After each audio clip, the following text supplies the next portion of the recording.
n'est pas un esprit de timidité que Dieu nous a donné. Au contraire, son esprit nous remplit de force, d'amour et de sagesse. Ce n'est pas un esprit de timidité que Dieu nous a donné. Au contraire, son esprit nous remplit de force, d'amour et de sagesse. Au contraire, son esprit nous remplit de force, d'amour et de sagesse.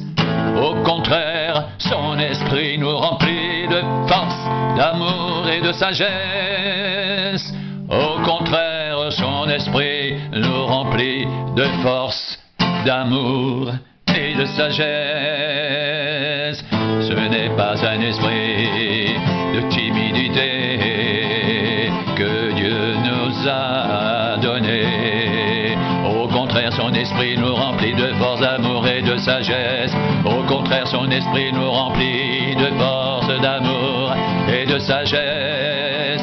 Au contraire, son esprit nous remplit de force, d'amour et de sagesse. Ce n'est pas un esprit de timidité que Dieu nous a donné. Au contraire, son esprit nous remplit de force, d'amour et de sagesse.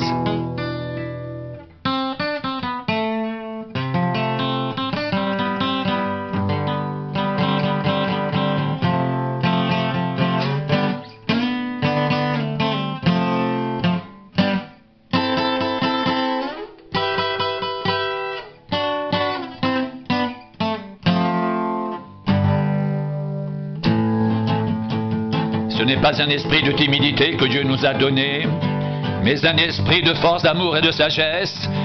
N'aie donc point honte du témoignage à rendre à notre Seigneur, ni de moi son prisonnier, mais souffre avec moi pour l'Évangile, par la puissance de Dieu qui nous a sauvés et qui nous a adressé une sainte vocation, non à cause de nos œuvres, mais selon son propre dessein, et selon la grâce qui nous a été donnée en Jésus-Christ avant les temps éternels, et qui a été manifestée maintenant par l'apparition de notre Sauveur Jésus-Christ, qui a détruit la mort et mis en évidence la vie et l'immortalité par l'Évangile. C'est pour cet Évangile que j'ai été établi prédicateur et apôtre, chargé d'instruire les païens, et c'est à cause de cela que je souffre ces choses. Mais je n'en ai point honte, car je sais en qui j'ai cru, et je suis persuadé qu'il a la puissance de garder mon dépôt jusqu'à ce jour-là. Retiens dans la foi et dans la charité qui est en Jésus-Christ le modèle des saines paroles que tu as reçues de moi. Garde le bon dépôt par le Saint-Esprit qui habite en nous. Toi donc, mon enfant, fortifie-toi dans la grâce qui est en Jésus-Christ. Et ce que tu as entendu de moi en présence de beaucoup de témoins, confie-le à des hommes fidèles qui soient capables de l'enseigner aussi à d'autres.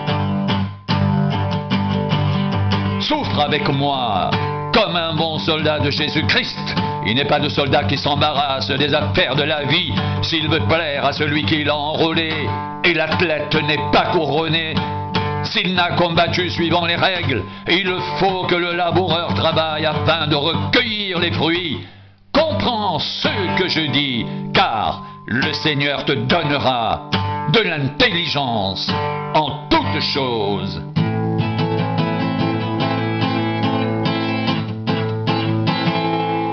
Souviens-toi de Jésus-Christ, issu de la postérité de David, ressuscité des morts selon mon évangile, pour lequel je souffre jusqu'à être lié comme un malfaiteur, mais la parole de Dieu n'est pas liée.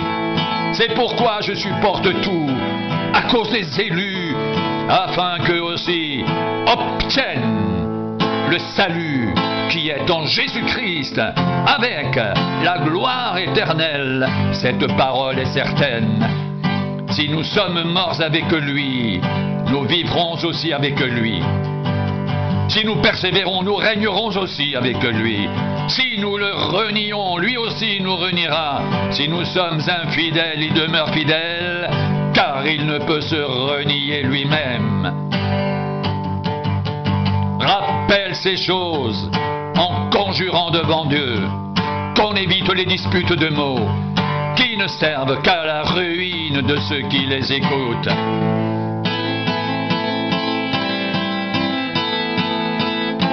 Efforce-toi de te présenter devant Dieu comme un homme éprouvé, un ouvrier qui n'a point à rougir, qui dispense droitement la parole de la vérité. Évite les discours vains et profanes, car ceux qui les tiennent avanceront toujours plus dans l'impiété, et leur parole rongera comme la gangrène. De ce nombre sont Hyménée et Philette, qui se sont détournés de la vérité, disant que la résurrection est déjà arrivée et qui renversent la foi de quelques-uns.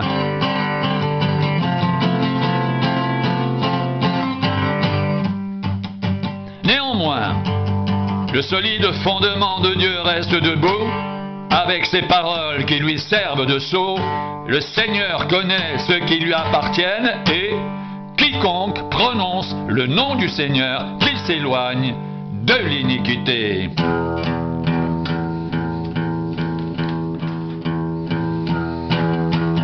Dans une grande maison,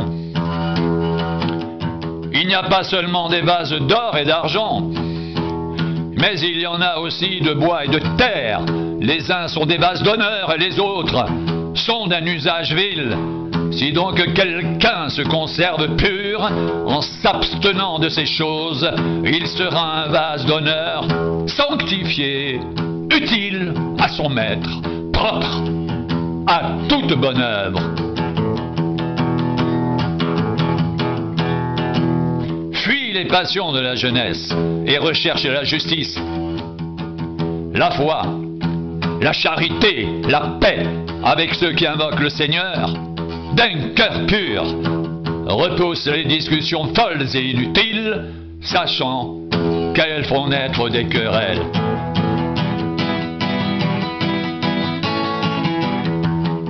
Or, il ne faut pas qu'un serviteur du Seigneur ait des querelles.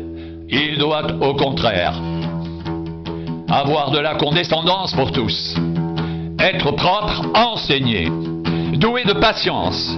Il doit redresser avec douceur les adversaires, dans l'espérance que Dieu leur donnera la repentance pour arriver à la connaissance de la vérité et que, revenus à leur bon sens, ils se dégageront des pièges du diable qui s'est emparé d'eux pour les soumettre à sa volonté.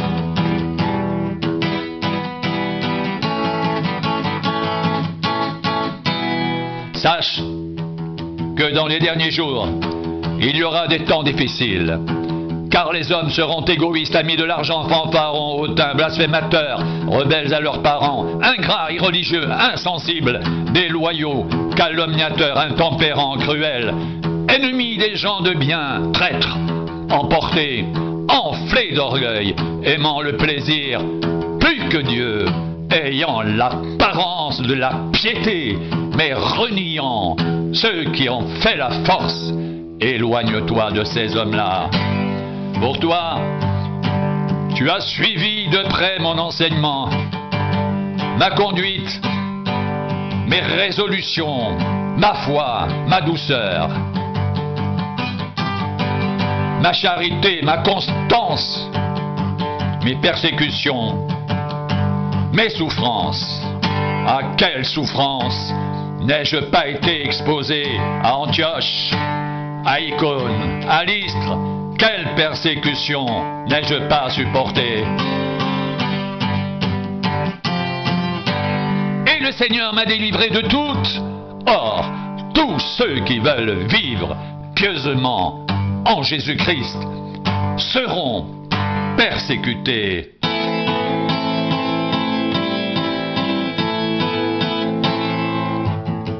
Mais les hommes méchants et imposteurs avanceront toujours plus dans le mal, égarant les autres, égarés eux-mêmes. Toi, demeure dans les choses que tu as apprises et reconnues certaines, sachant de qui tu les as apprises. Dès ton enfance, tu connais les saintes lettres qui peuvent te rendre sage à salut par la foi en Jésus-Christ. Toute écriture est inspirée de Dieu et utile pour enseigner, pour convaincre, pour corriger, pour instruire dans la justice, afin que l'homme de Dieu soit accompli et propre à toute bonne œuvre.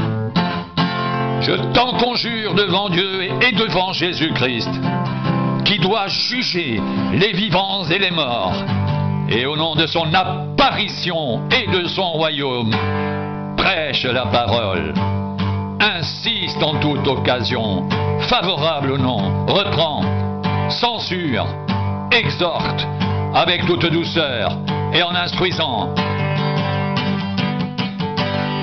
Car il viendra un temps où les hommes ne supporteront pas la saine doctrine, mais ayant la démangeaison d'entendre des choses agréables, ils se donneront une foule de docteurs selon leurs propres désirs, détourneront l'oreille de la vérité et se tourneront vers les fables. Mais toi, sois sobre en toutes choses, supporte les souffrances, fais l'œuvre d'un évangéliste, remplis bien ton ministère. Car pour moi, je sers déjà de libation et le moment de mon départ approche. J'ai combattu le bon combat, j'ai achevé la course, j'ai gardé la foi. Désormais, la couronne de justice m'est réservée. Le Seigneur, le juste juge, me la donnera dans ce jour-là, et non seulement à moi, mais encore à tous ceux qui auront aimé son avènement.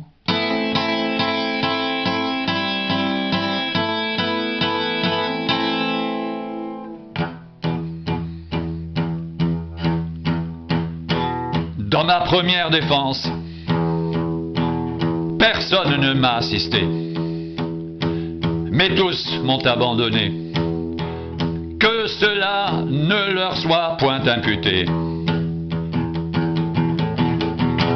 C'est le Seigneur qui m'a assisté et qui m'a fortifié, afin que la prédication fût accomplie par moi et que tous les païens l'entendissent.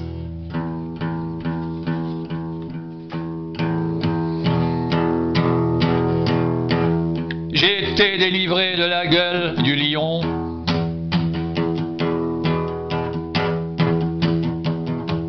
Le Seigneur me délivrera de toute œuvre mauvaise,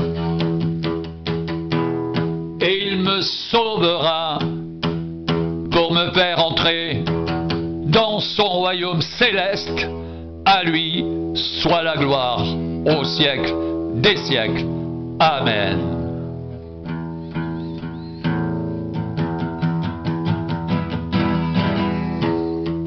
Si quelqu'un enseigne de fausses doctrines et ne s'attache pas aux saines paroles de notre Seigneur Jésus-Christ et à la doctrine qui est selon la piété, il est enflé d'orgueil, il ne sait rien, il a la maladie des questions oiseuses et des disputes de mots, d'où naissent l'envie, les querelles, les calomnies, les mauvais soupçons, les vaines discussions d'hommes corrompus d'entendement, privés de la vérité et croyant que la piété est une source de gain.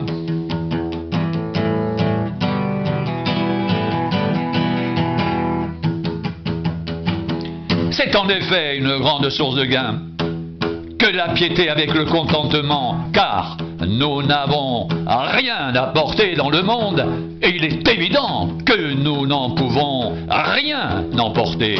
Si donc nous avons la nourriture et le vêtement, cela nous suffira. Mais ceux qui veulent s'enrichir tombent dans la tentation, dans le piège et dans beaucoup de désirs insensés et pernicieux qui plongent les hommes dans la ruine et la perdition, car l'amour de l'argent est une racine de tous les maux, et quelques-uns en étant possédés se sont égarés loin de la foi et se sont jetés eux-mêmes dans bien des tourments. Pour toi, homme de Dieu, fuis ces choses et recherche la justice, la piété, la foi, la charité, la patience, la douceur. Combat le bon combat de la foi. Saisis la vie éternelle à laquelle tu as été appelé et pour laquelle tu as fait une belle confession en présence d'un grand nombre de témoins. Je te recommande devant Dieu qui donne la vie à toute chose et devant Jésus-Christ qui fit une belle confession devant Ponce Pilate de garder le commandement et de vivre sans tâche, sans reproche, jusqu'à l'apparition de notre Seigneur Jésus-Christ que manifestera en son temps le bienheureux et seul souverain, le roi des rois et le Seigneur des seigneurs, qui seul possède l'immortalité, qui habite une lumière inaccessible, que nul homme n'a vu ni ne peut voir, à qui appartiennent l'honneur et la puissance éternelle. Amen. Recommande aux riches du présent siècle de ne pas être orgueilleux et de ne pas mettre leur espérance dans des richesses incertaines, mais de la mettre en Dieu, qui nous donne avec abondance toutes choses pour que nous en jouissions. Recommande-leur de faire du bien, d'être riches en bonnes œuvres, d'avoir de la libéralité, de la générosité, de s'amasser ainsi pour l'avenir un trésor placé sur un fondement solide, afin de saisir la vie véritable.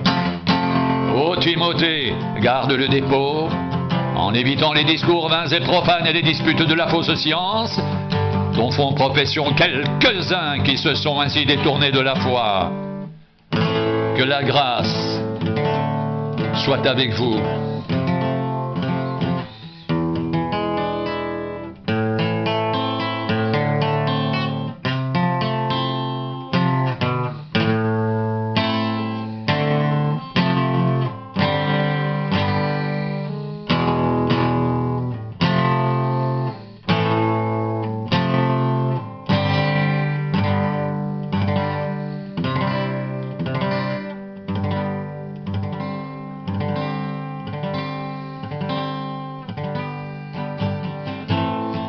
Je recommande devant Dieu,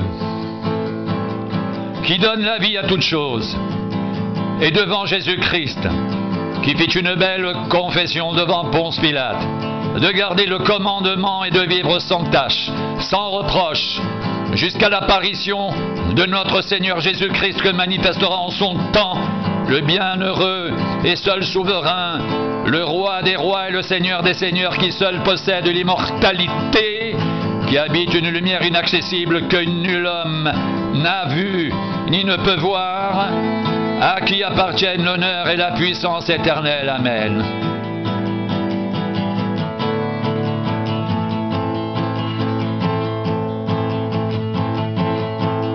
Gardez